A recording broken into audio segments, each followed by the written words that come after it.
Anas Al-Sharif, Mohamed Kreke, Ibrahim Zaher, Mohamed Noufal, Mohamed Aliwa, Mohamed Al-Khaldi.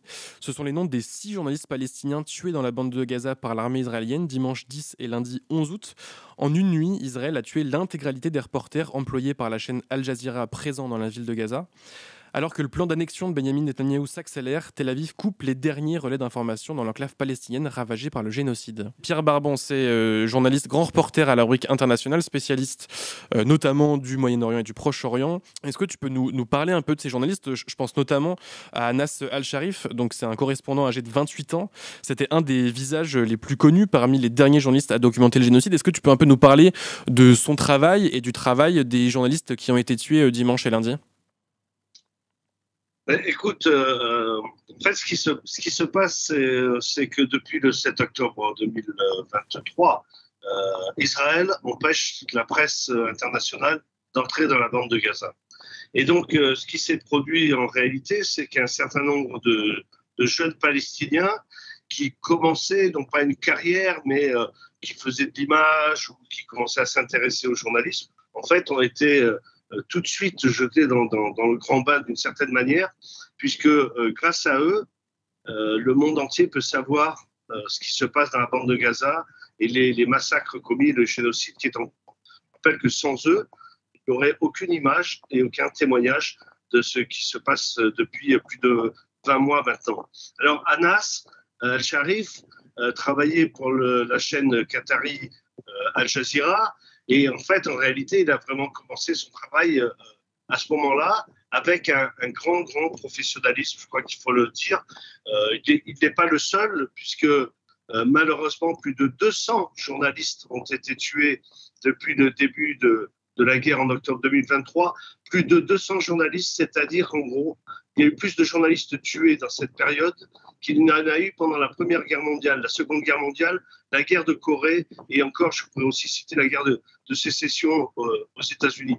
Donc c'est pour dire le massacre qui est opéré délibérément par Israël contre ces journalistes. Donc Anas immédiatement a tenu à rendre compte de ce qui se passe. Alors Israël a accusé immédiatement, d'abord les dirigeants israéliens ont dit que tous les Palestiniens de Gaza étaient considérés comme des membres du Hamas et donc tout naturellement considère que tous les journalistes palestiniens sont des membres du Hamas, ce qui est évidemment totalement faux. Et de toute manière, quoi qu'il arrive, et il suffit de regarder les reportages qu'a diffusé Al Jazeera avec Anas qui faisait des plateaux sur place au péril de sa vie, comme l'ensemble des journalistes. Je dis au péril de sa vie, on pourrait peut-être s'étonner de ça, parce que tous les Palestiniens sont menacés aujourd'hui par les bombardements.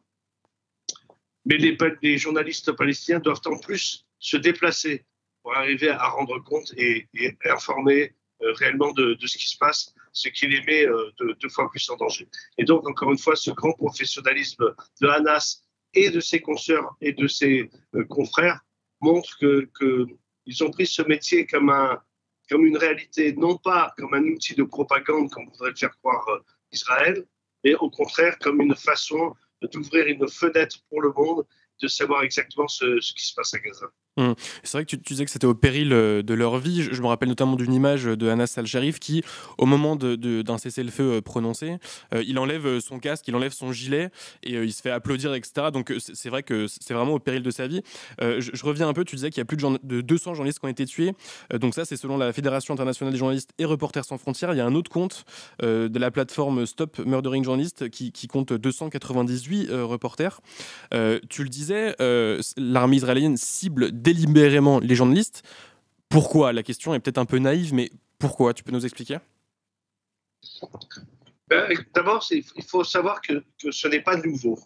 C'est la grandeur de l'échelle qui est nouvelle. Mais moi, j'ai couvert quasiment toutes les guerres à Gaza pour l'humanité ces 20 dernières années. Et je peux vous dire que les journalistes palestiniens à qualité, y compris quand nous étions nous-mêmes journalistes étrangers dans la bande de Gaza, les journalistes palestiniens et les petites maisons de production, c'est-à-dire ceux qui faisaient de l'image et qui vendaient ces images aux chaînes de télévision internationales, même si leur nom n'apparaissait jamais, ces maisons de production et ces journalistes étaient déjà visés. Pendant la guerre en 2014, par exemple, plus d'une quinzaine d'entre eux ont été tués délibérément par l'armée israélienne, y compris pendant leur sommeil dans la nuit, sans que ça n'émeuve grand monde. Alors évidemment, de 15, on passe à plus de 200. C'est évidemment, il y a deux raisons. Il y a un, empêcher véritablement de témoigner de ce qui se passe, et deux, de faire en sorte, vous savez, je termine mon article, je termine mon article dans l'Humanité quand un journaliste palestinien tombe, un autre sort de l'ombre à sa place. Parce que de toute manière, les jeunes palestiniens aujourd'hui veulent témoigner, ils ne veulent pas faire de la propagande, ils veulent témoigner de ce qui se passe. Et donc Israël peut continuer à tuer des journalistes. Il y en aura encore beaucoup qui souhaiteront faire ce métier et continueront à le faire. Mais encore une fois, je disais, ce n'est pas nouveau, parce que très souvent, Israël a essayé d'empêcher les journalistes d'entrer. Je parlais de 2014, mais je pourrais parler de l'invasion israélienne de 2008-2009 dans la bande de Gaza. Là aussi, nous avons été interdits d'entrer par le côté israélien, c'est-à-dire par le passage d'Erez, et nous avons dû nous rendre en Égypte et passer par le point de passage de Rafah, dans le Sinaï, pour arriver à entrer dans la bande de Gaza. Je pourrais citer aussi 2002, l'invasion de la Cisjordanie par Israël, où là aussi, notamment autour du camp de réfugiés de Jenin, Israël avait décrété zone militaire fermée, et donc j'avais pu y entrer clandestinement, en fait, parce que l'armée israélienne ne voulait pas qu'on voie le massacre qui était en train d'être opéré dans ce camp de réfugiés de Jenin. Et il faut dire que pendant que ça se passe à Gaza, aujourd'hui, ça continue à se passer aussi en Cisjordanie, puisque plus d'un tiers du camp de réfugiés de Jenin a été détruit. C'est pareil pour tout le Carême, et des populations sont aujourd'hui déplacées. Pierre, je voulais lire un petit passage de la lettre posthume de Anas El-Sharif. Alors je vous invite évidemment à la lire en entier, c'est publié sur son compte Twitter ou Instagram, je ne sais plus. Je vous confie la Palestine, le joyau de la couronne du monde musulman, le cœur battant de chaque personne libre dans ce monde. Je vous confie son peuple, ses enfants innocents et victimes d'injustice qui n'ont jamais eu le temps de rêver ou de vivre en sécurité et en paix. Leurs corps purs ont été écrasés sous des milliers de tonnes de bombes et de missiles israéliens, déchiquetés et dispersés sur les murs. Je vous exhorte à ne pas laisser les chaînes vous réduire au silence, ni les frontières vous immobiliser. Dans ce qu'on entend, dans ce qu'on lit, c'est un appel à la résistance. Je vais peut-être te poser une question un peu plus perso que d'habitude, Pierre. Donc tu nous l'as dit, tu couvres la Palestine et tu documentes ce qui se passe en Palestine, dans la bande de Gaza et en Cisjordanie depuis plusieurs années. En tant que journaliste engagé qui soutient la Palestine, comment on fait pour résister? Comment on fait pour prendre au pied de la lettre ce que nous dit Anas Al-Sharif dans sa lettre posthume? Écoute, je ne suis pas un journaliste engagé, je suis un journaliste qui travaille dans un média qui se dit presse d'opinion. Je pense qu'on a l'honnêteté de le dire, mais je pense que toute la presse est une presse d'opinion. Il suffit d'écouter la télé ou de regarder l'ensemble des journaux pour s'en rendre compte. Mais prendre position de cette manière-là, ça ne veut pas dire tordre les réalités. Ça veut dire faire des choix qui effectivement mettent en avant un certain nombre d'actions, de tueries, de massacres, de postures politiques qui permettent de mieux comprendre ce qui se passe. Et c'est pour ça que, par exemple, nous, très rapidement, nous avons parlé de génocide, de ce qui se passait dans la bande de Gaza. Non pas par propagande, non pas parce que nous serions anti-israéliens, parce que nous ne sommes pas anti-israéliens, nous sommes contre la politique qui est menée par Israël, ce qui est quand même totalement différent. Et d'ailleurs, nous rejetons les accusations d'antisémitisme qui pourraient être portées pour le simple fait que nous critiquons la politique menée par Benjamin Netanyahou et son gouvernement d'extrême droite.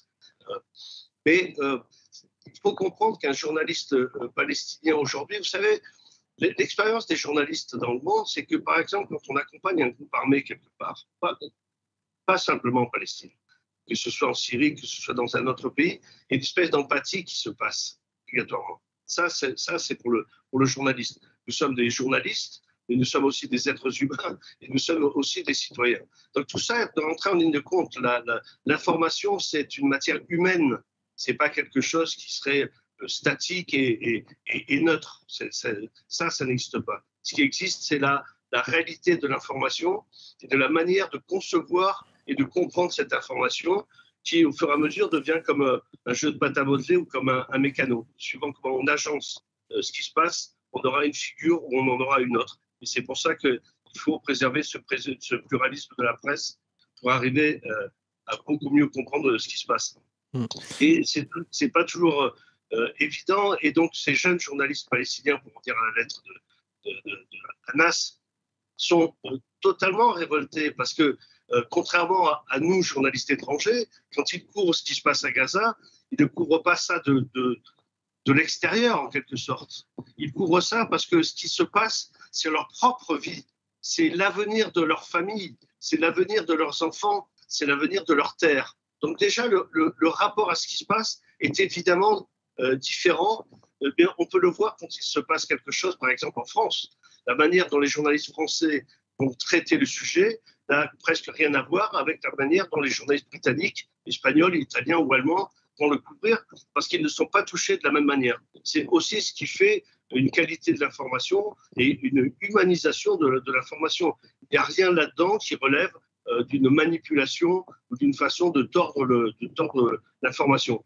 Et c'est pour ça qu'Israël s'est obligé d'accuser et les journalistes en général et Hamas en particulier d'être membre du Hamas. D'abord, je n'en sais rien. Et Israël, de toute façon, n'a apporté aucune preuve de l'appartenance de Hamas au Hamas. Ça, c'est la première chose. La deuxième, c'est qu'en réalité, ils veulent faire peur. Ils veulent faire peur et empêcher quiconque de témoigner réellement, puisque quasiment pour la première fois, hier, Israël a effectivement dit que c'est eux qui avaient ciblé Hamas directement. Donc il ne s'agit pas, là, cette fois-ci, comme par hasard, d'un bombardement qui serait aléatoire, etc. Ils ont directement visé, et donc c'est une espèce d'avertissement à tout le monde.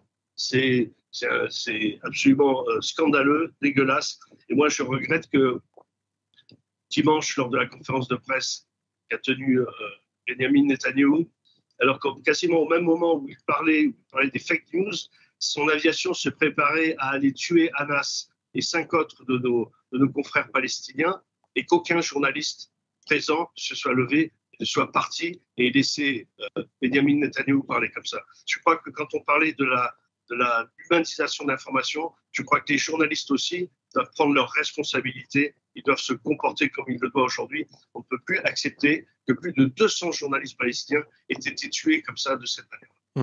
Tu commençais à parler de cette fameuse conférence de presse organisée par Benjamin Netanyahou. Tu l'as dit, le même jour que l'assassinat de ces 6 journalistes, le Premier ministre d'extrême droite convoquait la presse internationale, en gros pour expliquer que tout ce qu'on racontait sur le génocide, c'était faux, que la famine, c'était pas vrai, et que son gouvernement avait un super plan. Et est-ce que tu peux nous raconter un peu ce qui s'est dit et les arguments avancés par Benjamin Netanyahou, en tout cas ce qu'il a raconté aux journalistes présents sur place dimanche dernier? Écoute, tu ne veux pas me faire le propagandiste des propos de Benjamin Netanyahou. Ce qui est intéressant de constater, c'est que il a été un peu contraint de faire cette conférence de presse parce qu'après l'annonce de la réoccupation de Gaza par son cabinet de sécurité, le monde entier a protesté, le monde entier quasiment, quoi. À part évidemment les États-Unis qui continuent à soutenir Israël, mais même l'Allemagne a annoncé qu'elle suspendait sa livraison d'armes qui pourraient être susceptibles d'être utilisées dans la bande de Gaza. C'est dire que quelque chose s'est passé et que Benjamin Netanyahou, aux prises avec cette critique mondiale qui monte, qui est quand même nouvelle, ou même les accusations, encore une fois, d'antisémitisme proférées depuis 20 mois, aujourd'hui sont complètement balayées parce qu'il ne s'agit pas de ça, mais il s'agit d'un génocide perpétré contre un peuple, en l'occurrence le peuple palestinien. Il est poussé aussi par les Israéliens, par sa propre société, qui manifeste aujourd'hui pour l'arrêt de la guerre et pour la libération des otages israéliens. Parce que le plan qui va être mis en œuvre par Benjamin Netanyahou et son armée est un plan qui va tuer encore plus de Palestiniens et qui va se traduire aussi par la mort des otages israéliens. C'est absolument évident, y compris de la part d'experts militaires israéliens eux-mêmes. Et puis parce que Benjamin Netanyahou doit aussi composer avec l'extrême droite qui soutient son gouvernement, qui fait partie intégrante de son gouvernement. Et donc il a dû essayer de combattre un par un les arguments, que ce soit sur la famine utilisée comme arme contre le peuple palestinien, ou que ce soit tout ce qui est dit sur sa stratégie et son plan pour reprendre la bande de Gaza. Voilà en gros ce qu'il a voulu expliquer, tout en disant que tout ce qui était raconté aujourd'hui par la presse internationale était totalement faux. Est-ce que on peut revenir un petit peu sur ce plan? Alors, il y a le plan, on va dire, avancé par Netanyahou, puis il y a le plan un petit peu caché. C'est quelque chose que tu mentionnes dans ton papier. Est-ce que tu peux nous parler un peu de ce plan d'occupation, mais pas de gouvernance non plus? De quoi il s'agit? Je crois que de toute façon, il faut prendre avec précaution les déclarations elles-mêmes de Benjamin Netanyahou, qui semblent aussi. Je pense qu'il ne va pas dévoiler totalement l'ensemble de son plan, la finalité totale de son plan, au vu des critiques internationales qu'il rencontre. Donc, déjà, dans un premier temps, il a été obligé de dire qu'il ne veut pas réoccuper Gaza. On verra sur l'ensemble. Mais toujours est-il que le plan militaire stratégique qui est annoncé, c'est qu'il faut savoir que 75% de la bande de Gaza aujourd'hui est contrôlée par l'armée israélienne, par Israël. Donc il reste deux poches en fait. C'est cette grosse poche qui englobe la ville de Gaza, qui est un petit peu au nord de la bande de Gaza, et cette poche qu'on appelle le camp de Al-Mawasi, qui est sur le bord de mer, donc sur l'ouest, sud-ouest de la bande de Gaza, où toutes les populations ont été amenées à se rendre ou ont été chassées vers là-bas.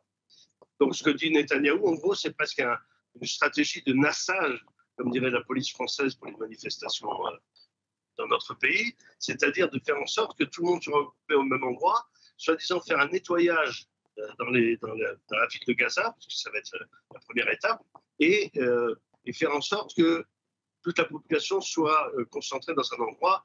Mais on sait qu'il faut mettre ça en adéquation avec les déclarations de son ministre de la Défense, Israël Katz, qui a déjà dit qu'il voulait construire un grand camp de concentration au sud de la bande de Gaza, à Rafah, il pourrait mettre plus de 600 000 à 800 000 personnes dans ce camp, et donc à terme de les chasser, de les expulser de la bande de Gaza.